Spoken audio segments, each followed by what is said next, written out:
भगवान का भजन करके भगवत धाम नहीं जाता, भगवत प्रेम प्राप्त करके भगवान को प्रसन्न करके अपना मुक्ति नहीं पा लेता, अर्थात जन्म मृत्यु जरा व्याधि के चक्र से अपने को नहीं उबार लेता, इस भव सागर से जो व्यक्ति नहीं पार कर जाता, वह व्यक्ति क्या करता है? विषय भोग में लगता है। विषय भोग में किस कैसे लगा हुआ है?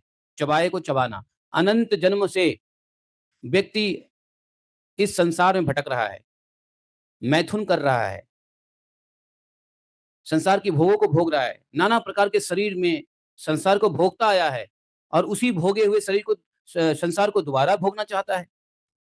इस उद्देश्य से कहा परीक्षित महाराज ने कि पिसे हुए को पिस रहे हैं, चबाए हुए को चबा रहे हैं, भोगे हुए विषय को फिर बार-बार भोगने के लिए इस संसार रूप घोर नरक की ओर जा रहे हैं। संसार को नरक बता दिया, बताओ। अरे संसार यदि घोर नरक है तो नरक कैसा होगा? सोचना चाहिए। प्रहलाद महाराज ने संसार को घोर तमिश्रम तमिश्रम तमिश्रम तमिश्रम बोलते हैं नरक को। तो पुनः पुनश्चर विचरवाणाणाम,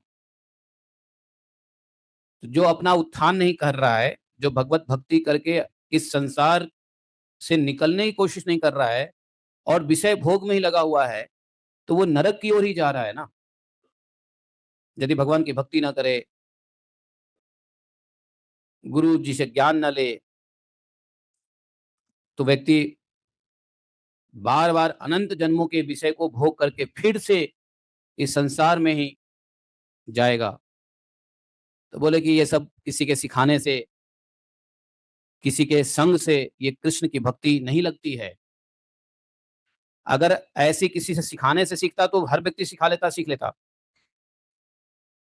उसके लिए तो भगवान की ही माया शक्ति का कृपा होना चाहिए। बोले नौते विदु स्वार्थ गतिम न विष्णु दुराशया ये बहिर्मत मथा। जो इंद्रियों से दिखने वाले बाहर विषयों की परम इष्ट समझकर मूर्खतावश अंधों के पीछे अंधों की तरह गड्ढे में गिरने चले जा रहे हैं, गिरते जा, और वेदवाणी रूप रस्सी के काम्य कर्मों के दीर्घ बंधन में बंधे हुए हैं, उनको यह बात मालूम नहीं कि हमारे स्वार्थ और परमार्थ भगवान विष्णु ही है। वेदवाणी के रूप रस्सी जो काम्य कर्मों के दीर्घ बंधन में बंधे हुए हैं।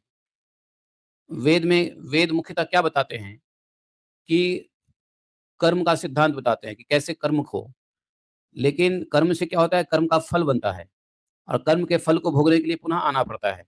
तो बोले ये वेद रूपी जो काम्य कर्म का लंबा बंधन है, बंधे हुए हैं सबके सब, मूर्खतावश इंद्रियों से